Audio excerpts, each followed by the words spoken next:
देखिए, पहली बात तो मैं ये कहूँगा, ये दिन गिनना बंद करो। जी। जब आप दिन गिनते हैं तो हमें लगता है कि हम कमज़ोर हो रहे हैं। ये आंदोलन है और आंदोलन कभी भी दिन नहीं गिनता है। आंदोलन अपनी स्ट्रेटजी बनाता है, आंदोलन लोगों तक अपनी बात पहुंचाता है, लोगों को अपने साथ जोड़ता है और इस कदर जोड़ता है कि वो एक ताकत बन जाए। उस ताकत से सरकार प्रभावित होती है, तब जाकर के सरकार सुनती है। अगर हम कोई गतिविधि नहीं करते हैं, उसमें जनता की भागीदारी नहीं है, उसमें मास मोबिलाइजेशन नहीं है, उसमें स्थानीय लोगों की भागीदारी नहीं है, तो फिर वो सरकार क्यों देखेगी आंदोलन? इसलिए मैं तो आपसे भी कहूँगा, जब भी बात करो दिन मत गिनो, सिर्फ ये बात करनी चाहिए कि हमारा आंदोलन कहाँ तक पहुँचा। तो हम बता सकते हैं कि अब हमारा आंदोलन बोध गया से शुरू होकर के जिला गया में पहुँचा है। अब हमारा आंदोलन पटना की सीमा को पार कर गया है। अब हमारा आंदोलन 10, 12, 20, 30 राज्यों की सीमा में पहुँच गया है। वास्तव में ये आंदोलन महाबोधि महाविहार की मुक्ति का आंदोलन है, जबकि हमें समझ लेना चाहिए ये इतनी आसानी से मिलने वाला नहीं है। देखिए, आप दुनिया का सर्वश्रेष्ठ धम बुद्ध है, बुद्ध का धम है। दुनिया के सभी लोग बुद्ध के सामने नतमस्तक होते हैं। भारत की पहचान बुद्ध से है। विदेशी आते हैं तो श्रद्धा के वशीभूत वो बहुत बड़ा दान करते हैं। जब उनके मन में करुणा और मैत्री की भावना होती है, वो मानवता के कल्याण की बात करते हैं, तो उनकी निशाना भारत होता है, ताकि भारत के लोगों का भला करें, भारत के लिए काम करें। तो वो सरकारें, वहाँ के लोग बड़े पैमाने पर जन कल्याण के लिए सहयोग करते हैं। जहाँ इतनी बड़ी धन की व्यवस्था हो, जहाँ इतना बड़ा सम्मान हो, जहाँ अंतर्राष्ट्रीय स्तर पर एक पहचान हो, जहाँ अंतर्राष्ट्रीय संबंध मजबूत बनते हों, भला उस स्थान को हम थोड़े से दिनों में पा सकते हैं? तो मैं समझता हूँ दिन कितने हो गए ये महत्वपूर्ण बात ये नहीं है। बात महत्वपूर्ण ये है कि इतने दिनों में हमने अपनी कितनी शक्ति अर्जित की है। हमें हर रोज़ अपनी शक्ति का मूल्यांकन करना चाहिए। सरकार देखे या ना देखे, इस पर चर्चा कम करनी चाहिए। देखिए, जहाँ तक मैं देख रहा हूँ, पिछले 20-25 वर्षों से मैंने विदेश में रहने वाले बुद्धिस्टों को देखा है। पहले भी यहाँ के भिक्षु विदेश जाते थे, वहाँ के लोग बुलाते थे, धर्म की चर्चाएं होती थी, लेकिन वो केवल संगोष्ठियों में ही सीमित हो जाती थी, पारिवारिक कार्यक्रमों में सीमित हो जाती थी। इस बार सोशल मीडिया के प्रभाव से ये विचार देश की सीमाओं से बाहर गया। अब जो लोग कभी इस विचार से कटे हुए थे, जिन्हें यहाँ के बारे में कोई खबर नहीं मिलती थी, अब उनको भी लगा ये मुद्दा बहुत महत्वपूर्ण है, ये हमारी अस्मिता का प्रश्न है, ये हमारे स्वाभिमान का प्रतीक है, और हम बौद्ध हैं तो महाबोधि महाविहार हमारा होना ही चाहिए, ये काला कानून निरस्त होना ही चाहिए। तो सोशल मीडिया की भूमिका ने इस आंदोलन के विचार को देश की सीमाओं से बाहर भेजने में बड़ी महत्वपूर्ण भूमिका निभाई है। और निश्चित रूप से जो व्यक्ति बाहर जाकर के कारोबार कर रहा है, तो वो ज़्यादा सजग तो है ही है। तो मैं तो आपको साधुवाद दे रहा हूँ कि आप लोगों के प्रयास ने इस आंदोलन को अंतर्राष्ट्रीय आंदोलन में बदल दिया है।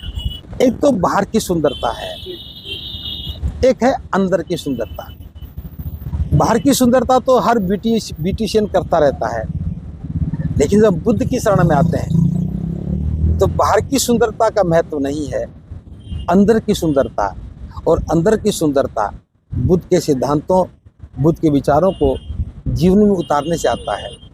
तो जिस महिला या पुरुष को ये विचार समझ में आता है, वो अपने कल्याण के लिए, अपनी शांति के लिए, अपनी सुख और समृद्धि के लिए अपने आप को धमकी में पारंगत करने के लिए वो आते हैं और जो सांसारिक चीज़ें हैं इन सबको छोड़ते हैं, बालों का त्याग करते हैं, ये रंग बिरंगे वस्त्र का त्याग करते हैं, कासाय वस्त्र पहनते हैं और धमकी साधना में रत होते हैं।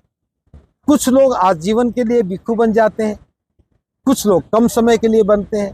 ये तो धर्म की एक परंपरा है, सीखने का भी एक माध्यम है।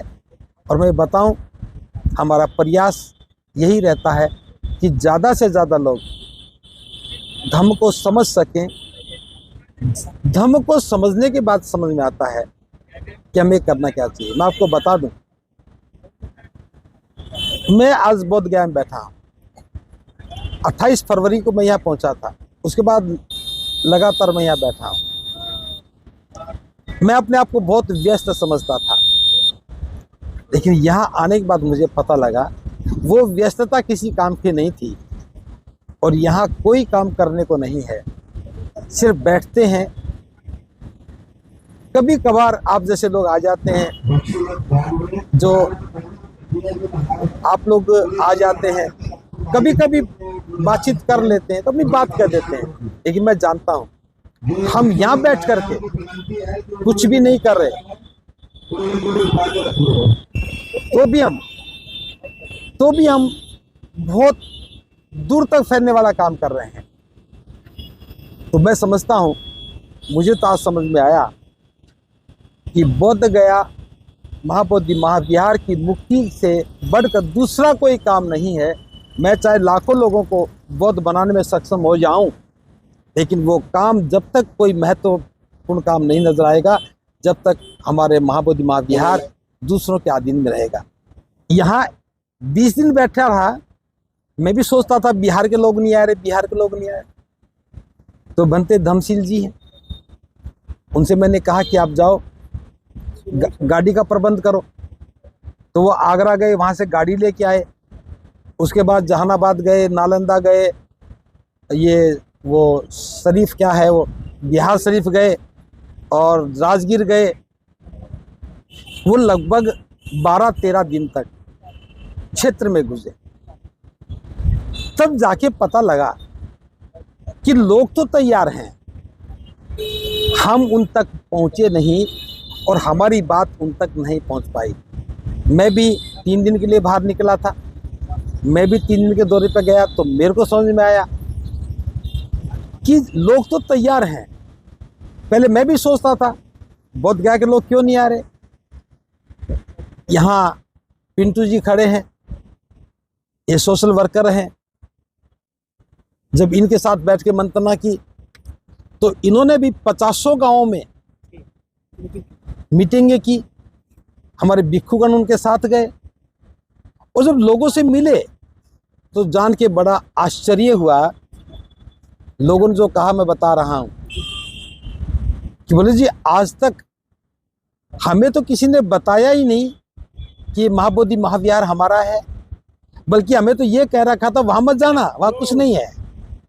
यहाँ से 2 किलोमीटर दूर पर जो गांव है उसके लिए महाबोधि महाविहार की कोई विशेष महत्व की बात नहीं थी। वो तो ये सोचते थे यहाँ बाहर के लोग आते हैं, कोई ऑटो चला लेता है, कोई सब्जी बेच लेता है, कोई फल बेच लेता है, कोई यहाँ की जो दूसरी डिशेज बेच लेता है। छोटा मोटा ना वो वाला को लोग हैं, छोटा मोटा आजीविका का साधन ढूंढ रहे हैं। बस महाबोधि महाविहार के होने का मतलब था छोटी मोटी आजीविका मिल जाना।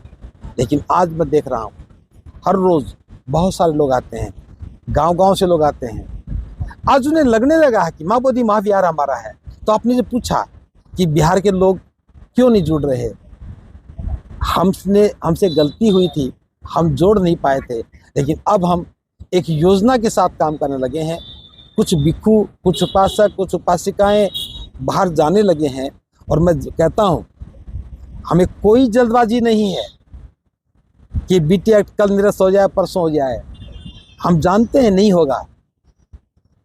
1892 में जो आंदोलन चला था, 134 वर्ष कोई कम नहीं होते, और 134 वर्ष से चला हुआ आंदोलन हम सोचते हैं कुछ दिनों में खत्म हो जाए। तो मैं तो ये बात इसलिए कह रहा हूँ, आंदोलन से जुड़ा हुआ प्रत्येक व्यक्ति मानसिक रूप से तैयार हो जाए कि जितना ही लंबा आंदोलन चलेगा उतना ही भारत में बौद्ध बनने का सिलसिला तेज गति से बढ़ेगा। जो लोग अभी किनारे पर बैठे थे, जो बाबा साहब के अनुयायी थे, आज उनकी समझ में आ गया हमारा अधिकार नौकरियों में नहीं काटा गया, हमारा अधिकार सामाजिक अधिकारों में कटौती करके नहीं काटा गया, हमारी धार्मिक आस्था को भी अपने कब्जे में लेकर के हमें धार्मिक रूप से नेतृत्व विहीन किया गया है। ये बात आज समाज की समझ में आ रही है, इसलिए मैं बता रहा हूँ ये आंदोलन बाबा साहब की बौद्ध में भारतीय परिसंकल्पना को साकार करने में एक बहुत बड़ी महत्वपूर्ण भूमिका निभाएगा। इसलिए हम दिन नहीं गिन रहे हैं। मैं तो आपको स्पष्ट बता रहा हूँ, मैं ना दिन गिनता हूँ, ना सोमवार और मंगलवार का हिसाब रखता हूँ। बस मैं तो एक ही बात सोचता हूँ कि विचार और कितने लोगों तक पहुँचा है, ये विचार और कितने लोगों तक पहुँच जाए हमारी भूमिका से, ये विचार जन जन तक पहुँच जाए और एक जन भागीदारी के साथ ये आंदोलन और मजबूत हो जाए। ये कहने की हिम्मत करती, वंचितों को न्याय देने की बात करती, अधिकार विहीन लोगों के समर्थन में सरकार खड़ी हो जाती, सभी लोगों की सुख समृद्धि के लिए, विकास के लिए प्रयास करती, तो इस देश के किसी भी व्यक्ति को आंदोलन करने के लिए सड़क पर बैठने की आवश्यकता नहीं होती। मैं आपको बताना चाहूँगा, कभी भविष्य में कोई आंकलन करेगा, हम लोग किसी भी आंदोलन में पैसे को देखते हैं, कितना पैसा खर्च हो गया। पैसा बहुत बड़ी बात नहीं है, बड़ी बात है हमारी ऊर्जा। एक भिक्षु की ऊर्जा, एक अध्यापक की ऊर्जा, एक प्रोफेसर की ऊर्जा, एक इंजीनियर की ऊर्जा, एक मजदूर की ऊर्जा, जो लोग यहाँ आकर के बैठे हैं, अगर वो यहाँ नहीं बैठे होते, वो समाज के कल्याण के लिए काम करते, वो राष्ट्र हित के लिए काम करते, तो देश प्रगतिशील होता, देश गतिशील होता। ये सरकार अगर संवेदनशील होती तो सभी बुद्धिजीवी लोग देश के निर्माण में लग जाते। आज हम यहाँ बैठ करके अधिकार की लड़ाई लड़ रहे हैं। हमें लड़ाई तो जीवन कल्याण की लड़नी थी, हमें लड़ाई तो देश की समृद्धि की लड़नी थी, लेकिन हम माँ बोधि महाविहार की मुक्ति की लड़ रहे हैं। तो मैं तो कामना कर रहा हूँ जो प्रश्न आपने पूछा है सरकार की समझ में आ जाए, बिहार सरकार की समझ में आ जाए, केंद्र सरकार की समझ में आ जाए, सर्वोच्च न्यायालय की समझ में आ जाए। तो बिना मांगे ये अधिकार मिलना चाहिए था, लेकिन जो नहीं मिला इसलिए बोलना पड़ा है, लड़ना पड़ा है और आंदोलन के लिए बैठना पड़ा है। ये उनका अपना उत्तर हो सकता है, उनकी अपनी सोच हो सकती है। हम ये आंदोलन किसी के नेतृत्व के लिए नहीं लड़ रहे हैं। इस आंदोलन का नेतृत्व कौन कर रहा है ये तो विषय ही नहीं है। विषय तो ये है कि महाबोधि महाविहार की मुक्ति के लिए इस संघर्ष में आगे कौन चल रहा है। जो आगे चल रहा है, जो साथ में चल रहा है, जो पीछे चल रहा है, वो सभी नेतृत्व करता है। यात्रा गई है, आकाश लांबा जी उनके साथ गए हैं, तो स्वाभाविक रूप से उन्हें यात्रा का नेतृत्वकर्ता कहा जा सकता है। यहाँ बनते प्रज्ञाशील जी बैठे हैं, माथेरो जी बैठे हैं, अब यहाँ धरने पे जो बैठे हैं उनका नेतृत्व कहा जा सकता है। यहाँ शिविर भी चल रहा है, उस शिविर का प्रबंधन मेरे जिम्मे है, तो कहा जा सकता है कि मैं शिविर का नेतृत्व कर रहा हूँ। लेकिन ये जिम्मेदारियां हैं। आकाश लामा जी यात्रा की जिम्मेदारी लेके चले हैं, बनते जी धरना स्थल को लेके जिम्मेदारी पे बैठे हैं, मैं इस शिविर को कामयाब करने की जिम्मेदारी पे काम कर रहा हूँ। अल्टीमेटली ये सारे काम बीटी एक्ट को निरस्त करने के लिए हैं, कोई अलग अलग काम नहीं है। इनको अलग अलग काम के रूप में नहीं देखा जा सकता। देखो, भिक्षु का परिचय इतना ही होता है कि भिक्षु का कोई नाम जान जाए, तो परिचय के नाम पर तो मैं भिक्षु करुणाशील राहुल, और मुख्य रूप से मैं हरियाणा, उत्तर प्रदेश, राजस्थान, दिल्ली, गुजरात इस क्षेत्र में काम करता हूँ, उत्तर भारत में। धम्मभूमि के नाम से हम काम करते रहे हैं और जनता के लिए, देशवासियों के लिए मेरा यही संदेश है कि हम बाबा साहब और बुद्ध की वाणी को, उनके विचार को जन जन तक पहुंचा करके उनके जीवन को रूपांतरित करने का काम करें। तो मैं समझता हूं बाबा साहब की बौद्ध में भारत की परिसंकल्पना को साकार करने के लिए और बुद्ध के उद्देश्य को पूरा करने के लिए ये आंदोलन बहुत महत्वपूर्ण है। जब सारा देश इकट्ठा होगा, सारे बुद्धिस्ट इकट्ठे होंगे, सारे अम्बेडकराइट इकट्ठे होंगे और हम मिल कर के इस आवाज़ को बुलंद करेंगे, तो BTech निरस्त होगा और महाबोधि महाविहार मुक्त होगा, बौद्धों का वहाँ प्रबंधन होगा, तो बाबा साहब की परिसंकल्पना भी साकार हो जाएगी और बुद्ध का धम्म फिर तेज गति से आगे बढ़ेगा और भारत की सीमाओं से भिक्षु फिर बाहर जाएंगे और जन जन तक पहुंचाने का काम करेंगे। ये मैं अपील कर रहा हूं आपके चैनल के माध्यम से, जो भी व्यक्ति जहां भी है वो इस आंदोलन में अपनी भागीदारी सुनिश्चित करे। और सभी भिक्षुओं से मैं अपील करता हूं, अपने सारे काम छोड़ करके, अपनी सारी गतिविधियों को रोक करके इस राष्ट्रव्यापी आंदोलन में हिस्सा बन जाएं और अपनी भूमिका सिद्ध करें, ताकि हम इस लक्ष्य को आसानी से पा सकें। और आपने मेरी बात को ध्यान से जनता तक पहुंचाने के लिए काम किया है। आपके लिए, आपके चैनल के लिए बहुत बहुत साधुवाद, मंगल कामना।